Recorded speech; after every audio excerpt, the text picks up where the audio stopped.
It was a space no bigger than a walk-in closet. The air smelled stale, as if it had been trapped there for decades. The walls, painted a color that was once white, were now yellowed and cracked. No windows, no sunlight, no view of the outside world. Only one thing broke the monotony: a steel door, bolted from the outside, with a single lock that clicked shut every night at exactly the same time. For Emily Rhodes, that click had become the sound of her prison. She didn't know how long she'd been there, weeks, months, but she knew one thing for certain: this room wasn't meant to be escaped from.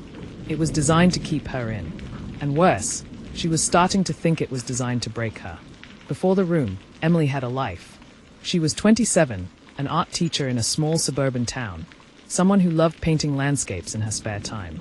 One Friday evening in early spring, she left her studio late after grading papers. She texted a friend, "I'll be home in 20. Don't wait up." That was the last message she ever sent. Security footage from the school's parking lot showed Emily walking to her car, then nothing. No sign of her leaving the lot. No sign of struggle. She was simply gone. Her family reported her missing within hours. Police started a search, but they didn't know what we know now. Emily was already in the room. The man who held Emily was not random. He had been watching her for months. He knew her routines, where she taught, when she left work, even how often she stopped for coffee. He had a method, too. He didn't keep his victims in chains. He didn't need to. He relied on psychological captivity. The room itself was the weapon. Silent, unchanging, impossible to orient yourself in. Days and nights blurred together. Without windows, you couldn't tell if it was morning or midnight. He would visit at irregular hours, making it impossible for her to predict when the lock would turn. Sometimes he'd bring food. Sometimes he wouldn't. Sometimes he would speak to her, calmly, almost kindly. Other times, he would say nothing at all. At first, Emily fought. She pounded on the steel door. She screamed until her throat was raw. She refused to eat, hoping it might force him to release her. But in a place where you can't see the sun, time plays tricks on you. The human brain craves patterns: morning light, meal times, human voices. Without them, Emily's mind began to fray. She didn't know if a single day had passed or if it had been 10. She started to count the seconds in her head, but she would lose track and start over. The captor didn't need to break her body. He was breaking her mind. One morning, or maybe it was night, Emily woke to find a piece of paper slid under the door. It was a single sentence, written in neat block letters. "Tell me your secrets, and I might let you go." Emily stayed at it for hours. What secrets?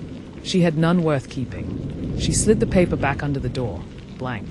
The next time he came, he said nothing, but the food tray was gone. And it stayed gone. For 2 days. Meanwhile, outside that locked room, police were grasping at shadows. They interviewed co-workers, ex-boyfriends, friends, even distant relatives. One name came up more than once: Daniel Kent, a quiet maintenance worker at the school who had taken sudden leave just days before Emily vanished. Police questioned him, but his alibi was airtight. He'd been out of town visiting a cousin, with phone records to prove it. What no one knew was that the cousin was real, and so was the visit. But the trip was just long enough to lay a trail before returning home, to the room. On what felt like her 12th day, but could have been her 40th, Emily heard something new. A voice. Faint, muffled, coming from the other side of the wall. It was a girl's voice, trembling. "Hello? Is someone there?" Emily pressed her ear against the wall. They whispered back and forth in short bursts, fearing the captor would hear. The girl said her name was Maya. She'd been there for months. She'd stopped trying to escape. And then Maya said something that chilled Emily more than the cold concrete floor. "He never lets both of us go." Emily knew she couldn't stay passive. She began studying the lock every time the captor opened the door.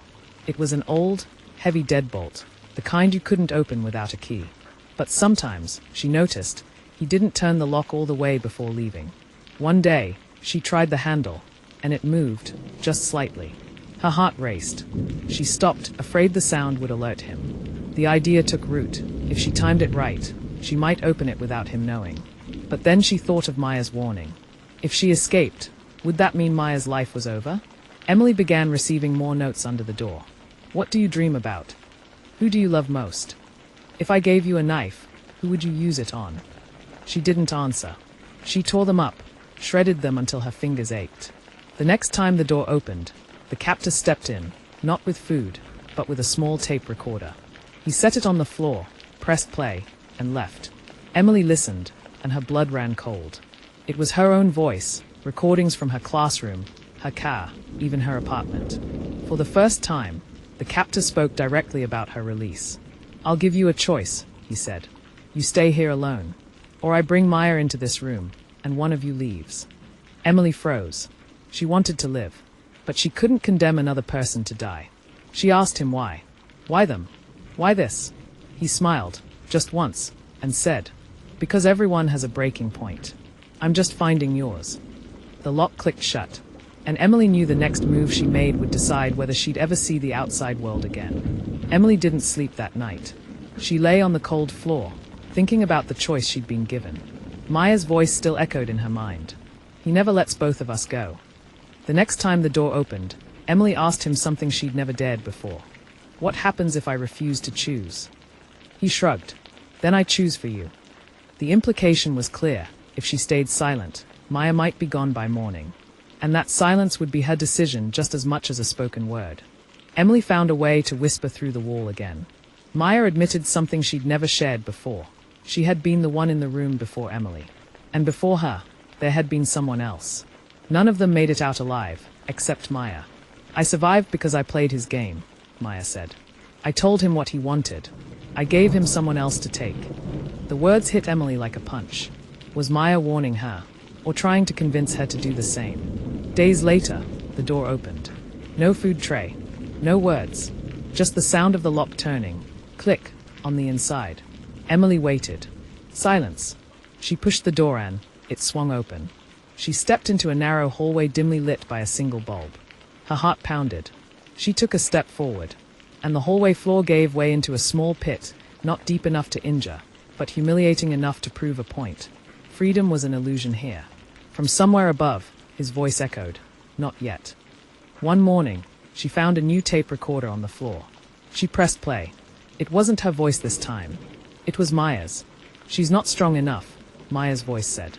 "You'll break her before you broke me. Maybe I should be the one to go this time." Emily's chest tightened. Either Maya was manipulating the captor, or she was truly willing to sacrifice herself. But why? And why now? Meanwhile, outside, Detective Ryan Hale, assigned to Emily's case, wasn't letting it go cold. He'd revisited Daniel Kent's alibi and found inconsistencies in his cell tower data. The cousin's house was 2 hours away, yet one ping placed Daniel's phone just a mile from the school on the night Emily vanished. It wasn't enough for an arrest, but it was enough to start watching him. It happened without warning. The door opened, and for the first time, Emily saw his face clearly. He wasn't monstrous. He looked ordinary. Mid-40s, dark hair, clean clothes. That was the worst part. Evil didn't look like evil. "Do you want to know why there are no windows?" he asked. Emily didn't answer. "Because windows let you think there's a world worth going back to."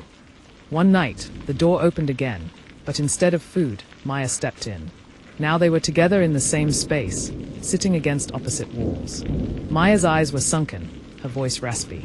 "It's harder this way," she whispered. "He likes to see us talk. He likes to make us wonder which one of us will be gone next." Emily realized something terrifying. By putting them together, he was pushing them toward making his choice for him.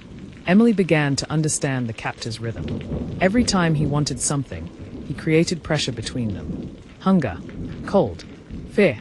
But she also began to see cracks, small mistakes in his timing, moments when the lock wasn't fully secured.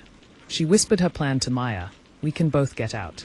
Maya's reply was chilling, "I'm not leaving." The moment came at 3:14 a.m. Emily counted the seconds by heartbeats. The lock was only half turned. She slid it quietly, holding her breath. The door opened. She motioned for Maya to follow, but Maya stayed seated, staring at the floor. "If you go, he'll come for me. If I go, he'll come for you. One of us has to stay." Emily's mind raced. She couldn't drag her out without noise. Every second wasted was a second closer to his return. So Emily stepped into the hallway, alone. Emily's escape was chaotic, narrow hallways, locked gates, a sprint into the woods in the freezing dark. By sheer luck, she stumbled onto a rural road, where a passing truck driver stopped. She was taken to the hospital, malnourished but alive. Police raided the property within hours. The room was real. The lock was real. But Maya was gone. They found no trace of her, and the captor had vanished. Today, Emily uses her story to warn others. If someone controls your world, even without touching you, they own you. Fight for the window, even if you have to build it yourself. If Emily's story shocked you, imagine how many others are still out there, silent, unseen, locked away. Share this video so more people hear their stories. Subscribe for the second part, where we dig deeper into how captors use psychological control to imprison without chains. And remember, your awareness could be someone's escape.